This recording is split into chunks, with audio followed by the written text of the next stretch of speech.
Welcome to Telangana వెలుగు. నేను మీ రాజు. ప్రస్తుతం బీఆర్ఎస్ పార్టీలో చూసుకున్నట్టయితే ఒకవైపు కవిత సస్పెండ్ చేశారు. వారు డైరెక్ట్గా ఇటు హరీష్ రావుని కావచ్చు, తర్వాత సంతోష్ రావుని విమర్శించడం, తర్వాత హరీష్ రావు గారు కూడా ఇండియాకి వచ్చి ఈరోజు కేసీఆర్ గారితో కూడా ఫామ్ హౌస్లో సమావేశం నిర్వహిస్తున్నారు.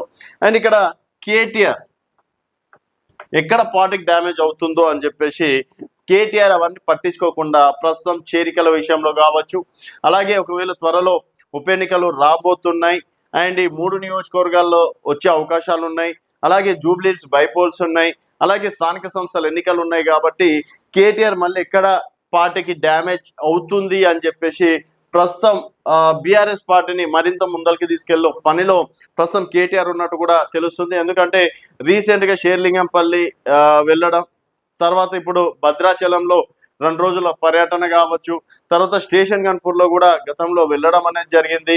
అండ్ భద్రాచలం తర్వాత మళ్ళీ ఇంకొక మీటింగ్ ఖైరతాబాద్లోనే పెట్టే అవకాశాలు ఉన్నాయని చెప్పేసి అంటున్నారు.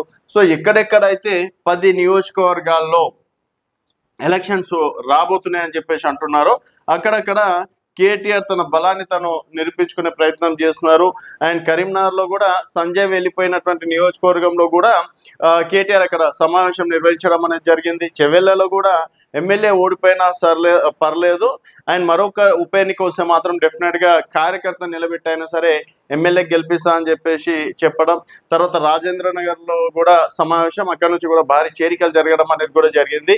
సో ఈ టార్గెట్ కేటీఆర్ టార్గెట్ ఎవరైతే బీఆర్ఎస్ పార్టీ నుంచి వెళ్ళారో ఆ 10 మంది పైన కార్యకర్తలనైనా సరే నిలబెట్టి గెలిపించాలని చెప్పేసి, అలాగే పార్టీని స్ట్రాంగ్ చేయాలని చెప్పేసి వచ్చే ఎన్నికల్లో కూడా బీఆర్ఎస్ పార్టీని అధికారంలో తీసుకొచ్చే దిశగా కేటీఆర్ ప్రస్తుతం వెళ్తున్నారని చెప్పేసి కూడా చెప్పుకోవచ్చు. ఇప్పుడు హరీష్ రావు అండర్స్టాండింగ్ తోటి ఉంటే ఇటు కేటీఆర్ హరీష్ రావు కనుక సో కవిత గారి మాటల్ని పక్కన పెట్టేసి వీళ్ళ ముందరికి వెళ్తే మాత్రం బీఆర్ఎస్ పార్టీ ఎంతో అవకాశాలు ఉంటాయి. ఎందుకంటే ఇప్పుడు యూరియా కొరత కావచ్చు, ఇట్లాంటివి కొన్ని కాంగ్రెస్ పార్టీ ఎదుర్కొంటున్నటువంటి సమస్యలు.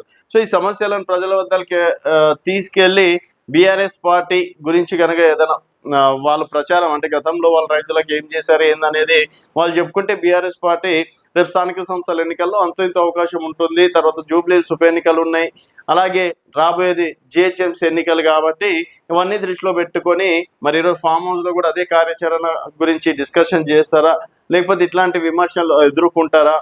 అండ్ కాళేశ్వరం రిపోర్ట్ ప్రస్తుతం అధికారులు కూడా ఈరోజు ఓపెన్ చేసినటువంటి సంఘటనలు కనిపిస్తున్నాయి.